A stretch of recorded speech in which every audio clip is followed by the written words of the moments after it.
बिस्मिल्लाहिर्रहमानिर्रहीम। अस्सलाम वालेकुम। अफला टीवी के साथ मैं हूं आपका मेज़बान मलिक नईम बिशारत।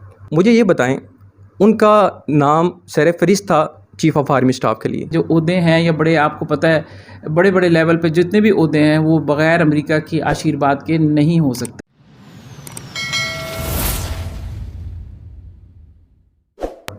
बिस्मिल्लाहिर्रहमानिर्रहीम। अस्सलाम वालेकुम। अफला टीवी के साथ मैं हूं आपका मेज़बान मलिक नईम बिशारत। आज हम जिस शख्सियत के पास मौजूद हैं वो किसी भी तारफ़ के मोहताज नहीं। जनरल हमीद गुल जो पाकिस्तान के हीरो थे, उनके मुंह से निकला हर अल्फाज आज सच साबित हो रहा है। आप टेलीविज़न स्क्रीन पे देख सकते हैं, एक क्लिप देखें जो बहुत ही वायरल हुआ था। तो कहेंगे कि आईएसआई ने अमेरिका की मदद से सोवियत यूनियन को अफगानिस्तान में शिकस्त दे दी होगा। आईएसआई ने अमेरिका की मदद से अमेरिका को शिकस्त दी। हमारे साथ मौजूद हैं उनकी इकलौती बेटी उज़्मा गुल साहिबा। अस्सलाम वालेकुम। अस्सलाम वालेकुम जी, क्या हाल है? नहीं जी अल्हम्दुलिल्लाह, आप कैसे हैं? ठीक है, खैरियत से? अल्लाह का शुक्र है, जज़ाकल्लाह, ठीक हूँ। अच्छा, आप उनकी ज़िंदगी, क्योंकि आपके साथ काफ़ी अटैच, इकलौती बेटी थी तो आपके साथ काफ़ी अटैचमेंट भी होगी, उनकी ज़िंदगी के कुछ ऐसे जो आज तक हक़ाइक़ नहीं सामने आए, उनकी ज़िंदगी पे थोड़ा सा नज़र डाल दें। अच्छा, सबसे पहले तो ये कि मैं इकलौती बेटी नहीं हूँ। मेरी एक बहन थी जो बहुत साल पहले, 30 साल के करीब पहले फ़ौत हो गई है, तो ज़ाहिरा वैसे बाय वर्चू ऑफ दैट मैं इकलौती रह गई थी, मगर मेरी हम 2 बहनें थीं और 2 भाई। तो अब बस अल्लाह उसको बख्शे, वो नहीं है। और जो उनकी ज़िंदगी के मुतालिक बातें हैं वो तो ज़ाहिर है आज हम खुद भी देख के हैरान हो रहे हैं। बातें तो बहुत मेरे वालिद साहब पहले भी करते रहे, हमें बहुत कुछ सिखाया, मुझे बताया, तरबियत में बहुत ज़्यादा हिस्सा डाला। मैं सबसे बड़ी बेटी हूँ, लिहाजा मेरा तो बहुत ही ज़्यादा उनके साथ था। तो बहुत कुछ चीज़ें हमने देखी और की, मगर अब हम भी हैरान हो रहे हैं कि किस तरीके से वो बातें हर्फ ब हर्फ सही हो रही है, यानी कि थोड़ी बहुत भी नहीं, हर्फ ब हर्फ के उसमें कोई कमी नहीं है। वो लफ्ज़ ऐसे लगता है जैसे कि ये स्क्रिप्ट जैसे उन्होंने लिखा है ख़ुद और उनको पता है कि क्या होना है। तो अल्हम्दुलिल्लाह देख के खुशी भी होती है, उनके लिए मग़फ़िरत के लिए दुआ भी करते हैं और ये भी एहसास होता है। उनके कई ऐसी हैं जिनसे खौफ भी आता है, मगर एक वो पॉजिटिव शख्स थे और उन्होंने हमेशा यही कहा कि पाकिस्तान का बहुत ही ताबनाक मुस्तक़बिल है और इंशाल्लाह मुझे उम्मीद है उनकी ये पेशन गोई भी पूरी होगी। चलें, बहुत शुक्रिया। अच्छा, मैं कुछ ऐसे सवाल करूंगा आपसे जो आज तक किसी मीडिया वाले ने शायद ही किए हों। उन्होंने हर जंग में फ़तह हासिल की, माशाल्लाह। उन्होंने दुश्मनों को उनको ऐसा सबक सिखाया कि आज भी अगर उनका नाम चलता है तो उनकी टांगें कांपना शुरू हो जाती हैं। तो मुझे ये बताएं, उनका नाम सर फहरिस्त था चीफ़ ऑफ आर्मी स्टाफ के लिए, क्या वजह बनी वजह से वो नहीं बन सके? देखिए, मेरे वालिद साहब ने, मैंने बल्कि इसके ऊपर एक कॉलम भी लिखा था कि वो हमें पहचान गए और मैं उन्हें पहचान गया, वो मुझे पहचान गए।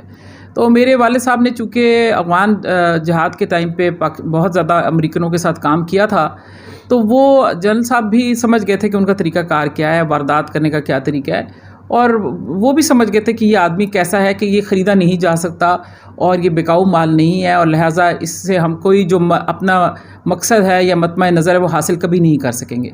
तो लिहाजा कश्मीर पॉलिसी पे मेरे वालिद की जो एक गिवन पोजीशन थी और इस्लाम के मुतालिक और पाकिस्तान के नज़रियात के हवाले से, इन सब चीज़ों के ऊपर उनको पता था कि जनरल हमीद गुल कभी भी झुकेंगे नहीं और किसी सूरत कॉम्प्रोमाइज़ नहीं करेंगे। उन्होंने बहुत हमें तरगीबात भी देने की कोशिश की। जनरल साहब को, मेरे भाइयों को बाहर अमेरिका में पढ़ाने के लिए भी कहा, हम स्कॉलरशिप दिलवा देते हैं, बहुत कुछ तरीके से।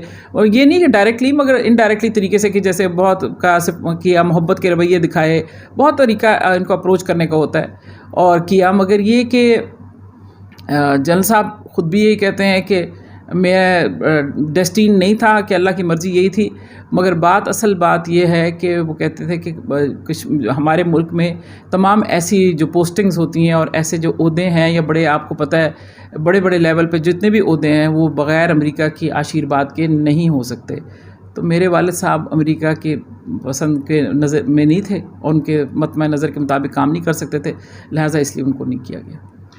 अच्छा मैडम साहब, आप आखिरी टाइम उनके पास रही, क्या वजह बनी? वाकई उनको ब्रेन हेमरेज हुआ था या इसकी वजह कुछ और बनी?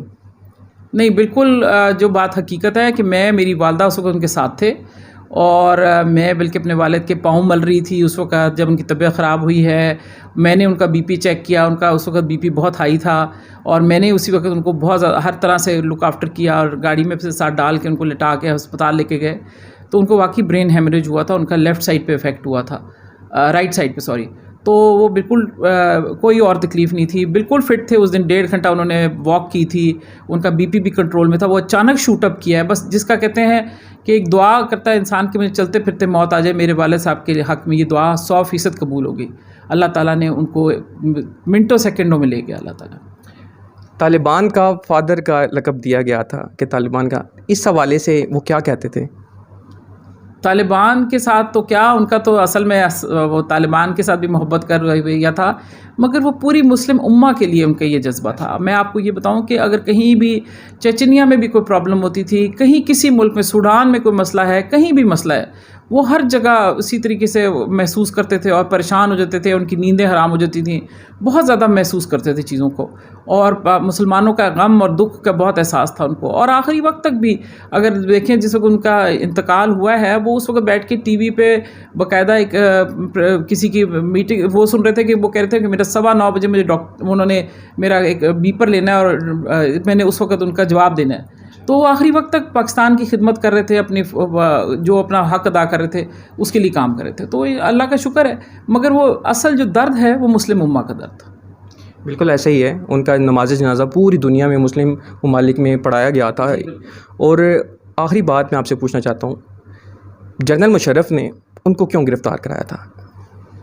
دیکھیں, جنرل مشرف کا وہ ایک ایسا المیہ تھا, وہ جنرل صاحب کے اسٹوڈنٹ رہ چکے تھے, جنرل صاحب کے انڈر سرو کر چکے تھے, اور جب جنرل صاحب کور کمانڈر تھے ملتان میں تو اس وقت وہ ان کے انڈر ڈویژن کمانڈر بھی تھے, جی او سی تھے. مگر ان کے جو سب سے بڑا پرابلم یہ تھا جنرل مشرف کا کہ وہ یہ برداشت نہیں کر سکتے تھے کہ کوئی کھڑا ہو کے فوج کے اندر سے ان کے خلاف بولے, یا ایکس فوجی ریٹائرڈ فوجی بھی. جیسے آج کل کے زمانے میں بھی آپ دیکھیں گے کہ کوئی بولتا ہے تو بہت زیادہ لیش بیک آتا ہے. تو جنرل صاحب تو حق بات کہنے والے تھے, نہ کسی سے ڈرتے تھے نہ گھبراتے تھے.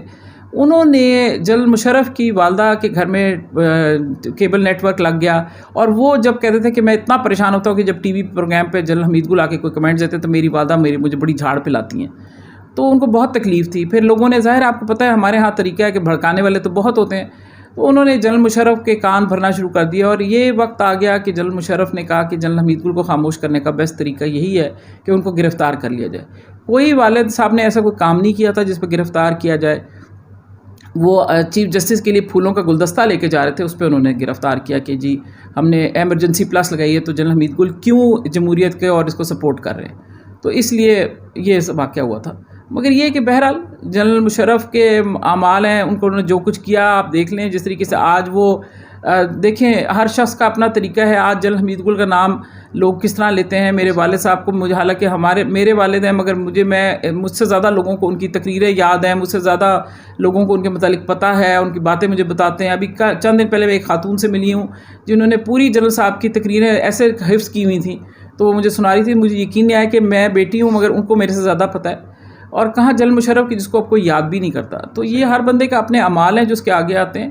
اور یہ بھی ہے کہ پاکستان جیسے ملک میں جہاں آپ دیکھ لیں کہ کوئی انصاف لوگوں کو نہیں ملتا, جنرل مشرف کو پھانسی کی سزا ہوئی ہے, جو کہ سسپینڈڈ ضرور ہے مگر وہ ہے تو ہوئی تو ہے نا. تو یہ ساری باتیں بڑی لمحہ فکریہ ہیں, انسان کو سوچنا چاہیے کہ جو اپنے ملک کے ساتھ حب الوطنی, اپنی امت کے ساتھ حب الوطنی نہیں کرے گا, اپنے لوگوں کے ساتھ محبت نہیں کرے گا, اس کا انجام ایسا ہی ہوگا. بالکل ایسا ہی ہے. ایک عہدہ, لیکن باپ اور بیٹی کا رشتہ ایسا ہے کہ وہ کوئی بھی ہے. آپ ابھی کیا سمجھتی ہیں کہ ابھی وہ اس دنیا سے پردہ کر گئے ہیں, تو آپ پہ کافی برڈن آ گیا ہوگا ذمہ داریوں کا. آپ جب ان کو یاد کرتی ہیں, جب ان کا خیال آتا ہے, تو کیسے اپنے دل کو بہلاتی ہیں؟ آپ یقین کیجئے کہ میں سمجھتی ہوں کہ وہ میرے ساتھ سے گئے ہی نہیں ہیں. مجھے ابھی ایسے لگتا ہے جس دن سے ان کا انتقال ہوا ہے کہ مجھے جب وہ چیزیں جن کو ہم نے بالکل جب وہ حیات تھے اس وقت جو وہ باتیں بتایا کرتے تھے, میں اس وقت بھی بڑی توجہ سے سنا کرتی تھی اور اس میں انٹرسٹ لیتی تھی. مگر اب جو ان کے جانے کے بعد ہوا وہ یہ کہ اب مجھے لگتا ہے جیسے وہ سارا وقت ساتھ ہیں, مجھے گائیڈ کر رہے ہیں, مجھے بتا رہے ہیں وہ ساری باتیں جو میں کبھی بھول گئی تھی, اور جو کہتے ہیں نا کہ ہمارے غیر شعوری طور پہ مجھے مطلب سب یہ اب وہ سب باہر نکل کر آ رہی ہیں اور یاد آتی ہیں, وہ جملے ان کے یاد آتے ہیں. اور وہ سب چیزیں میں کالموں میں بھی کر رہی ہوں, ان کو فالو کر رہی ہوں. بوجھ نہیں ہے, بالکل نہیں ہے بوجھ. اپنے ملک کے لیے, اپنی امت کے لیے کام کرنا یہ بالکل بوجھ نہیں ہے, بلکہ یہ کہ 24 گھنٹے اس میں سوچتی رہتی ہوں اور سوچوں میں کہ کیا کرنا ہے, کیا ہو رہا ہے. ملک کے حالات دیکھ کے پریشان ہو جاتے ہیں, مگر پھر یہی کہتے ہیں کہ اگر کجرو ہے انجم आसमां तेरा है या मेरा, मुझे फ़िक्र जहाँ क्यों हो, जहाँ तेरा है या मेरा। माशाल्लाह से। जनरल साहब, कोई इस मुल्क के हालात के बारे में, क्योंकि वो इमरान खान के बारे में भी काफ़ी ज़्यादा वो पेशन गोइयाँ करके गए थे, कुछ जो पेशन गोइयाँ थी बिल्कुल साबित हुई हैं, तो वो इस हुकूमत और पाकिस्तान के मुस्तकबिल क्या देखते थे? देखिए, वो पाकिस्तान का मुस्तकबिल के मुतालिक तो बहुत पुरुमीद थे और हमेशा पॉजिटिव सोच रखते थे, और मैं ख़ुद भी यही सोचती हूँ कि पाकिस्तान का जो बनना है, उसका क़याम पज़ीर होना, जिस तरीके से 14 अगस्त आप जुमेरात की रात और जुमे की सुबह थी और 27वीं रमज़ान थी, कि ये एक मोज़ा है और ये अल्लाह की मशीयत के बगैर नहीं हो सकता और बिला वजह भी नहीं हो सकता। इसमें बहुत इशारे हैं, हम हर बात में इशारे समझते हैं। आज हम अपने हुक्मरान की एक जुमले के अंदर, उसकी एक नज़र से, एक उसने जुमला कहा तो कितनी कितनी बातें समझते हैं। तो ये हम इतना बड़ा इशारा क्यों नहीं समझते कि अल्लाह ताला ने जिस दिन पाकिस्तान को, पाकिस्तान किसी और दिन भी बन सकता था, और पाकिस्तान 1 साल पहले बना, अपने जो प्रोग्राम के मुताबिक था उसमें सब चेंज आ गया, और किस तरीके से। तो ये एक बहुत बड़ा, इसके अंदर अल्लाह का एक राज पन्हा है और इसको समझने की ज़रूरत है।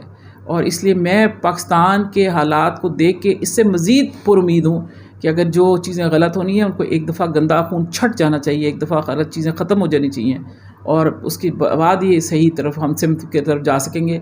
पाकिस्तान वो अधूरा इनकलाब है जिसको पूरा होने की ज़रूरत है। बहुत शुक्रिया, आपने हमें बहुत वक्त दिया। तो इसी के साथ आपका मेज़बान मलिक नईम आपसे इजाज़त चाहता है।